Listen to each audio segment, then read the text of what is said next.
नाटक आया, नाटक आया, नाटक आया, नाटक आया, नाटक आया। सच्ची कहानी बताएगा, झूठ पर्दा हटाएगा, हम सबको जगाएगा, मनोरंजन लेकर आएगा। नाटक आया, नाटक आया, नाटक आया, नाटक आया, नाटक आया, नाटक आया। नीले गगन के तले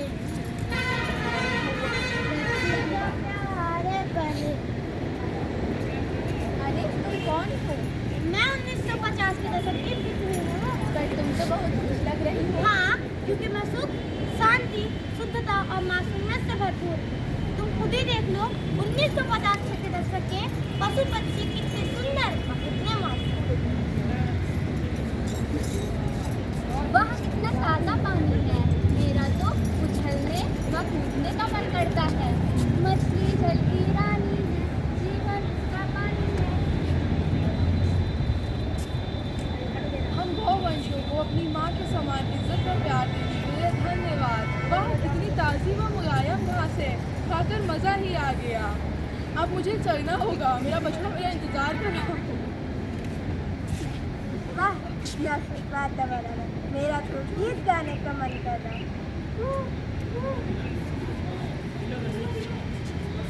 मैं जंगल का राजा, मुझे कोई नहीं मार सकता।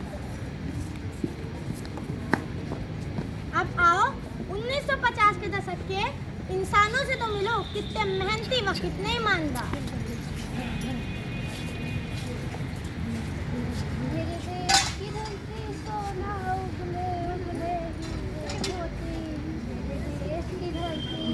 रमेश, अरे ओ रमेश, देखो तो इस बार की फसल कितनी बढ़िया हुई है। हाँ हाँ भैया, बिल्कुल सही बोले। इस बार की फसल बहुत ही अच्छी हुई है, ना कोई कर्जा ना कोई चिंता। चलो मेरे घर तुमको ताजा गुड़ खिलाता हूँ। अब आओ 1950 के दशक के बच्चों से तो मिलो, कितने नटखट व कितने नादान।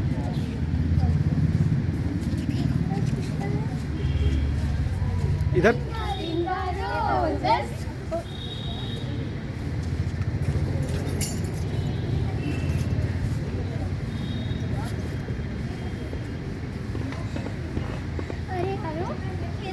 भूख लग गई है, देखो बाद में कितने आम लगे हैं। हाँ, जल्दी चलो खाते हैं।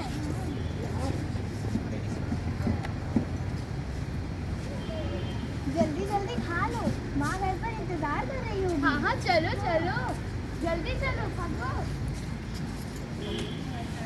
धीमे धीमे समय बीतता गया, छोटे छोटे बच्चे बड़े हो गए। अरे ये कौन आ रहे हैं? अरे तो रानी और गोलू है, ये बड़े हो गए हैं दोनों।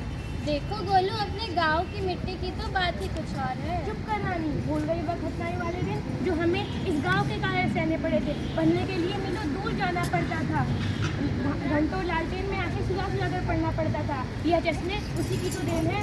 तो ठीक कह रहा है गोलू, लेकिन अब हम कर भी क्या सकते हैं। तू टेंशन मत ले, चल पापा के पास चलते हैं और इन जंगलों को साफ करवाते हैं। Good idea. पापा, अरे पापा, क्या हुआ बेटा, क्या बात है? पापा इन जंगलों को कटवा दीजिए। पर क्यों? पापा ये जंगल तो पिछड़ेपन की देन है। यहाँ मॉडर्न पार्क बनवाइए, चौड़ी सड़कें बनवाइए। ठीक कहता है बेटा, मैं कल ही लखनऊ वालों को बुलाता हूँ।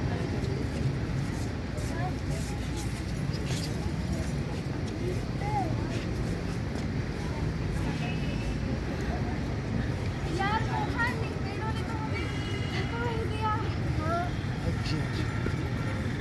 यार मोहन, इन पेड़ों ने तो हमें थका ही दिया। हाँ, आओ इन पेड़ों की छांव में बैठ के आराम कर लेते हैं। और इस पेड़ के रस्सी में हम मुझे खाकर भूख मिटा दी। अरे मनुष्यों, हमने तुम्हारा क्या बिगाड़ा है? हमसे ही फल लेते हो, हमसे ही लकड़ी, और हमारी छांव में थक कर बैठ जाते हो और हम ही पर कुल्हाड़ी चला रहे हो। शर्म करो मनुष्य, शर्म करो। अरे तुम्हें क्या लगता है हम जीव है? नहीं, एक पेड़ भी डरा होता है, वह भी चीखता है, चिल्लाता है, बचाव के लिए लोगों को पुकारता है। वह भी सपना देखकर डर जाता है कि कोई चमकती कुल्हाड़ी उसे काट रही है। एक पेड़ जो अपनी जड़ों से पानी को सोखता है एवं उसका बहुत बड़ा भाग पत्तियों द्वारा भाप बनकर वायुमंडल में उड़ा दिया जाता है, इससे वातावरण में नमी एवं वृद्धि होती है व वर्षा की मात्रा बढ़ती है।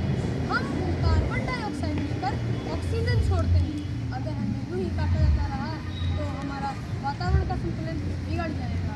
ग्लोबल वार्मिंग, डिजर्टिफिकेशन, भूमिनीकरण को बढ़ावा मिलेगा। हम एक मूल उपहार दें, नहीं कर। मैं वर्तमान की पृथ्वी हूँ, यानी 2024 की। अरे मनुष्य, तुम्हें पता है तुमने जो मेरी हालत की है उसके लिए तुम्हारी आने वाली पीढ़ी भोजन व पानी तक के लिए भी तरसेंगी। तू केदारनाथ भूल गया, जम्मू की बाढ़ भूल गया, दुबई का विनाश भूल गया, कोरोना महामारी भूल गया, पर मैं कुछ नहीं भूल रही। सबका बदला लूंगी मैं। तुम्हें पता है तुमने विकास के नाम पर मेरे 5वें हिस्से को नष्ट कर दिया। मेरा 20% हिस्सा मरुस्थल बन चुका है और जैव विविधता की हानि आज चरम पर है। हर घंटे 2 जानवर विलुप्त हो रहे हैं। पशु प्रोटीन के लिए बढ़ता मांसाहार, गहन व अस्थिर खेती और वन्य जीवों के बढ़ते उपभोग के कारण कई सारे जूनोटिक रोग फैल रहे हैं। पिछले 2 दशकों में $100 बिलियन का आर्थिक नुकसान जूनोटिक बीमारियों के कारण ही हुआ है। अगर तुम चाहते हो मैं स्वस्थ रहूं, तो जल प्रबंधन पर ध्यान दो, वृक्ष पुनर्जनन और पर्यावरण पर ध्यान दो, वन्य जीवों के प्रति दया का भाव अपनाओ। लेकिन मुझे पता है तुम सब नहीं सुधरोगे।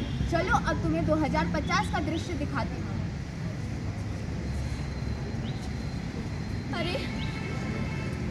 अरे कोई तो मुझे शुद्ध भोजन दे दो।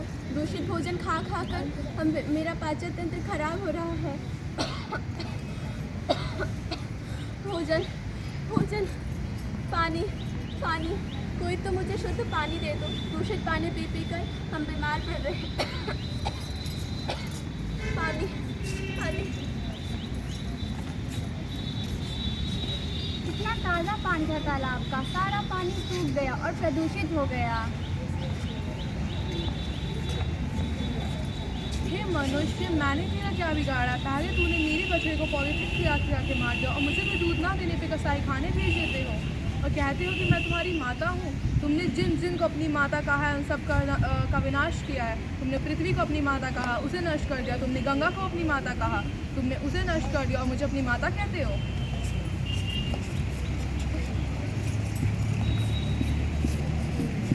हम संख्या में कितने अधिक थे, पर हमारा अवैध शिकार करके हमें विलुप्ति के कगार पर खड़ा कर दिया गया। हे मनुष्य, तुम मुझे तो मत मारना। मैंने कहा था ना तुम सब नहीं सुधरोगे। मैं ज़्यादा दिन तक जीवित नहीं रह पाऊंगी। तुम मनुष्यों ने मुझे ग्लोबल वार्मिंग, मरुस्थलीकरण, निर्वरीकरण जैसी लाइलाज बीमारियां दे दी है। मैं सांस नहीं ले पा रही। पृथ्वी संभालो खुद को। नहीं पृथ्वी। तो देखा आप सभी ने कैसे हमारी पृथ्वी ने तड़प तड़प कर अपना दम तोड़ दिया। आपको यह कहानी, नाटक काल्पनिक लगता होगा, परंतु विकास के जिस रास्ते पर हम दौड़ रहे हैं, आने वाले अगले 30 से 40 वर्षों में पीने के लिए पानी, रहने के लिए ज़मीन कम पड़ जाएगा और पृथ्वी इसी तरह से तड़प तड़प कर अपना दम तोड़ देगी और साथ में ही दम तोड़ेंगे पृथ्वी पर रहने वाले 900 करोड़ लोग। तो मेरे प्यारे दोस्तों, अभी भी हमारे पास समय है कि हम संभल जाएं। चलो हम मिलकर संकल्प लें कि पृथ्वी को बचाएंगे, पर्यावरण बचाएंगे और वन्य जीवों के प्रति दया का भाव रखेंगे। पेड़ लगाओ, मिट्टी बचाओ। पेड़ लगाओ, मरुस्थलीकरण भगाओ। धन्यवाद। ठीक है, बढ़िया था।